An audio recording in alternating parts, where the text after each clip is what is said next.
Bismillahirrahmanirrahim. Alhamdulillahi Rabbil Alamin, wassalatu wassalamu ala Sayyidina wa Nabiyina Muhammad, wa ala ahlihi tayyibin at-tahirin, wa sahbihi al-muntajabin, wa ala jami' al-anbiya illahi wal mursalin. Me emrin e Allahut, të gjithë mëshirshmit, mëshirëplotit. Falënderimet me të sinqerta janë vetëm për Allahun e madhëruar. Paqja dhe mëshira e Allahut qofshin mbi profetin Muhammad, mbi familjen e tij të pastër, mbi shokët e tij të zgjedhur dhe mbi të gjithë të dërguarit dhe profetët e Allahut xhaleshanhu. Të nderuar dëgjues dhe shikues, ju përshëndes të gjithëve me përshëndetjen e bukur islame. Assalamu alaikum wa rahmatullahi wa barakatuhu. Paqja, mëshira dhe begatit e Allahut qofshin mbi ju. Për ditën e sotme do të flasim rreth temës dashuria në Islam. Dashuria është thelbi i ekzistencës, shpirti i fesë dhe themeli mbi të cilin ndërtohen marrëdhëniet njerëzore në Islam. Kjo ndjenjë e lartë që e ngroh shpirtin dhe e pastron zemrën, është vetëm një vlerë morale, por një parim thelbësor në filozofinë islame. Islami e sheh dashurinë si një fuqi që i lidh njerëzit me Zotin, me njëri tjetrin dhe me gjithë krijesat. Kjo dashuri është dritë që ndriçon udhën e besimtarit drejt Zotit të gjithësisë dhe kjo dritë i përmbush atit shpirtin e tij. Njeriu këtë ndjenjë të mbukur e ndan në disa lloje. Le ta nisim me të parën.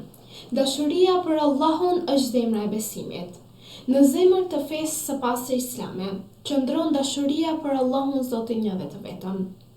Kjo është dhe burimi i çdo dashurie tjetër, ku në Kur'anin famëlar thuhet: Bismillahirrahmanirrahim. O ju që besoni, nëse ndokush prej jush kthehet nga feja e tij, Allahu do të sjellë një popull që ai i do dhe ata e duan ata. Ky ajet tregon se dashuria e ndërsjell mes Zotit dhe robërve të tij është thelbi i lidhjes midis tyre. Besimtari nuk adhuron nga frika e ndëshkimit ose vetëm nga shpresa për shpërblim, por sepse ai e do krijuesin e tij dhe e adhuron atë. Imam Aliu a.s. në fjalët e tij të pavdekshme thot: O Zot, unë nuk të adhuroj nga frika e zjarrit apo nga lakmia për xhenetin, por të adhuroj sepse ti meriton të adhurohesh dhe sepse unë të dua ty. Të gjithë duhet të jemi kështu siç na ka porositur dhe Imam Aliu, siç e pam dhe në ajetin kuranor, që ne si fillim duhet ta duam Allahun xhaleshanhu dhe adhurimi të vijë nga dashuria dhe nga fjalët që Allahu e meriton adhurimin e tij.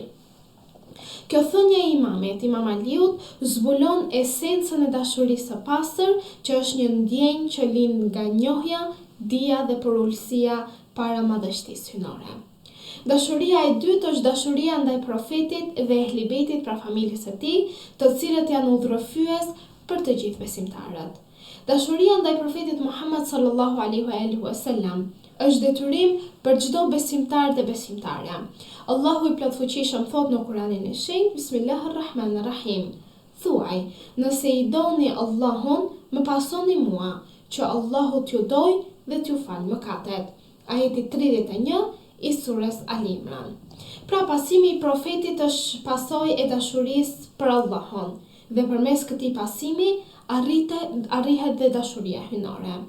Por dashuria ndaj të dërguarit nuk ndalet vetëm tek ai vet, por shtrihet edhe te ehlibeti i tij i pastër, të cilët janë trashëgimtarët shpirtëror dhe udhërrëfyesit e ummetit islam. Profeti Muhammad sallallahu alaihi wasallam ka thënë: dashuria për ehlibetin tim është shpëtim në ditën e gjykimit. Gjithashtu profeti na ka porositur në lidhje me dashurinë ndaj ehlibetit se: unë po ju lë mes jush dy gjëra të rëndësishme, librin e Allahut dhe ehlibetin tim, nëse u përmbaheni atyre, nuk do të humbni kurrë. Pra kjo është edhe hadithi Thaqalain, të cilët e shohim të transmetuar edhe tek Sahihi Muslimit. Dashuria për ehlibetin nuk është një çështje emocionale, por një rrugë drejt udhëzimit të drejtë, ku këtë gjë na e vërteton Imam Jafar as-Sadiq alayhis salam, i cili ka thënë: ai që na do është prej nesh dhe ai që është prej nesh është me ne në xhenet. Dashuria e tretë ose lloji i tretë i dashurisë në zemrën e njeriut është dashuria për njerëzit, e cila kjo dashuri është ndërtesa e shoqërisë islame. Islami është fe e dashurisë, e humanizmit, një fe sociale, e cila bashkon njerëzit nga çdo anë e botës me njëri tjetrin. Është fe e mëshirës për të gjithë krijesat e Zotit. Allahu e përshkruan profetin si më poshtë. Bismillahirrahmanirrahim. Ne të kemi dërguar ty vetëm si mëshirë për botët. Ajeti 107 i surës Anbiya.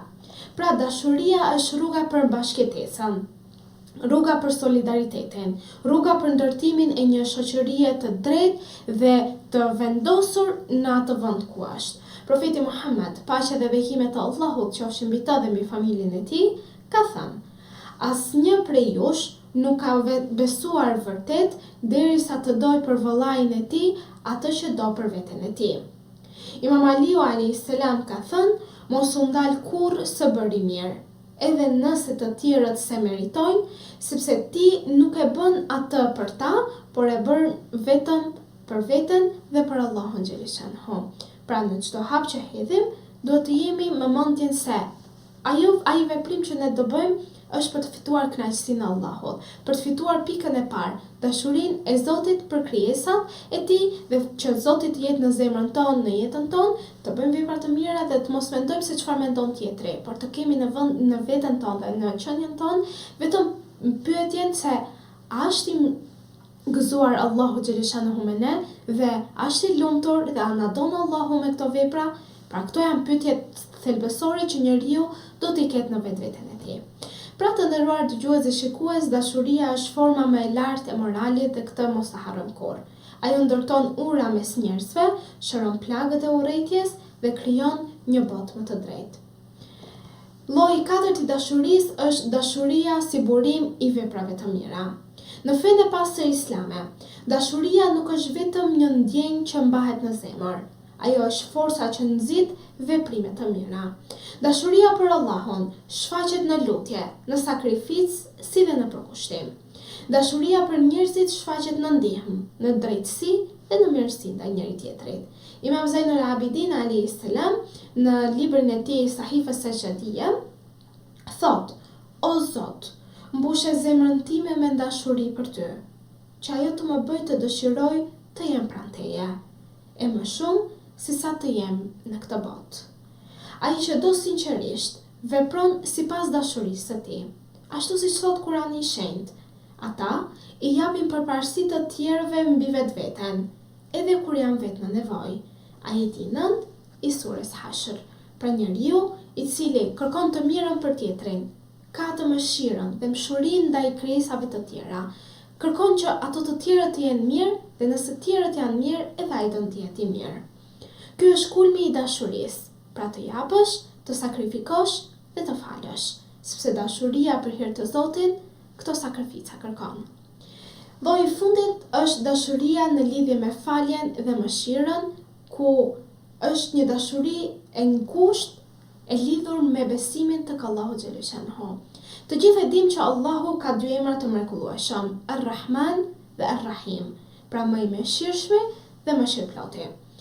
Allahu i fal mëkatet për shkak të dashurisë së tij për robën e tij. Në një hadith qudsi, Allahu i plotfuqishëm thot: dashuria ime e ka paraprir zemërimin tim. Kjo mëshirë hynore, të nderuar dëgjues dhe shikues, është shembulli për çdo musliman, që të jetë i butë, të jetë falës, të jetë i mëshirshëm me të tjerët dhe të ketë një mënyrë të drejtë në fjalët dhe në veprimat e tij në shoqërinë ku ai jeton. Imam Kazimi, paqja qoftë mbi të, një nga pjesëtarët e familjes së profetit Muhammed sallallahu alaihi wasallam, ka thënë: të lidhësh marrëdhëniet me atë që i ke ndërprer, të falësh atë që të ka bërë padrejtësi dhe të japësh atij që të ka mohuar, këto janë shenjat e dashurisë së sinqertë për Allahun. Pra dashuria në Islam është thelbi i lidhjes mes krijesës dhe krijuesit, është themeli i marrëdhënieve njerëzore dhe burimi i çdo vepre të mirë. Ajo është dritë në errësirë, është shpresë në sprovë dhe shërim për shpirtin e besimtarit dhe besimtaret. Kur besimtari mbushet me dashuri për Allahun, për profetin dhe për ehli bejtin e profetit Muhammed, ai zbukurohet me moral të lartë, bëhet dritë për të tjerët dhe ecën i sigurt drejt përjetësisë. Le ta mbyllim temën e ditës së sotme me një lutje të ardhur nga Imam Sadiku, paqja qoftë mbi të, ku thot: O Zoti im, bëj dashurim për ty gjën më të dashur për ne, më të dashur se vetja jon, pasuria jon dhe uji i ftohtë në etje. Amin. Qofshim për atyre të cilat gjithmonë dëgjojmë fjalë të bukura, fjalën e Allahut xhaleshanuhu, dhe këto fjalët ti përvecojmë të vetja jonë dhe ti përhapim edhe në shoqërinë ku ne jetojmë. Në këto momente të nderuar dëgjues dhe shikues, ju përshëndes të gjithëve me përshëndetjen e bukur islame. Assalamu alaikum wa rahmatullahi wa barakatuhu. Paqja, mëshira dhe begatit e Allahut qofshin mbi ju.